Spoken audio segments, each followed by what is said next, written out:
Magandang tanghali po ulit sa inyo. Tayo nagbabalik ulit dito sa ating munting channel. Ayan, para magbahagi ulit kung magkano ang presyo ng coins na ating isasalang sa ating mga online selling. Isa naman tayong kolektor. Ayan, hadlikain natin mangulikta ng barya. Kaya tayo nandito nag-ano ng kanilang mga presyo. Ayan.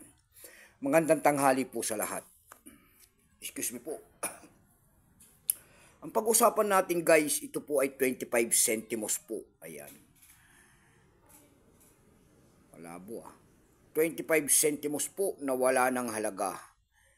Year 1997. Ay, malabo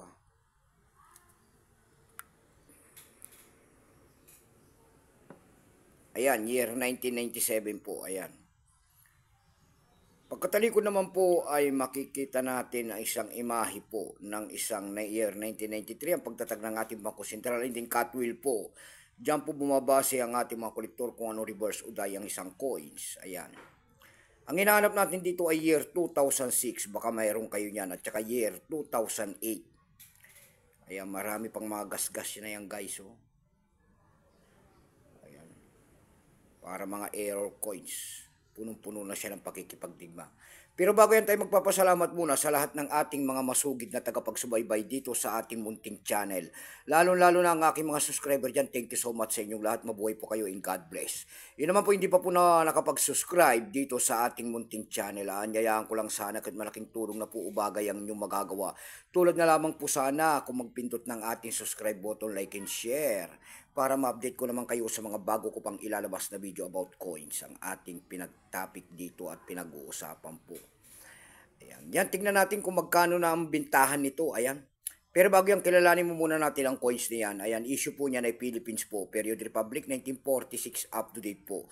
Type nito yung standard circulation coins years, 1995 hanggang 2003. 1995 hanggang 2003 lamang yan, ayan po ay hindi na mamagnet. Yun naman pong year 2003 hanggang 2017 magnetic. Ibinukod nila magkabilang panig kasi magkaibang materialis ang ginamit sa mga barya na yan. Pero totally, ang years dapat niyan ay mula 1995 hanggang 2017. Ang hinahanap po dyan ay 2006. Ayan. At saka 2008. Ang presyo po ng 2006, nagkakahalaga po ng 800 pataas. Ang 2008 naman po ay 50 pesos pataas. Depende po sa quality ng coins. Ayan, kung maganda pa o hindi. Value nito 25 centimos. Currency piso 1967 up to date po. Composition niyan ay brass. Nabigat lamang itong 3.8 grams. May abay itong 20 mm. May kapal po naman itong 1.5 mm. Orientation niyan ay middle alignment. Number M-1682. Reference number KM-271. Ito pong year 1997 ay 25%. Ayan, wala pa pong may pakita ang ating Bangko Sentral kung ilang piraso po ang ginawa sa barya na yan.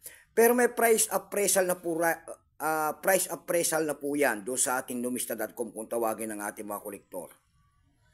Yung kanyang almost uncirculated po ay 27 pesos. Uncirculated naman po ay nagkakalaga ng 62 pesos. Tayo dumako sa kanyang presyo, ayan, doon sa ating eb.com. Sa eb.com po, meron tayo nakita nagbebenta nito ng $7.80. Nasundan po yan ng $4.32. Dako naman tayo sa Carousel PH. Ayan. Sa Carousel PH naman po, meron tayo nakita nagbebenta nito ng 250 pesos.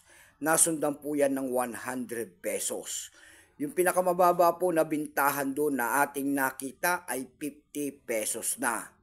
Ayan lamang po ang ating may babahaging kanyang presyo po. Keep safe po sa lahat and God bless.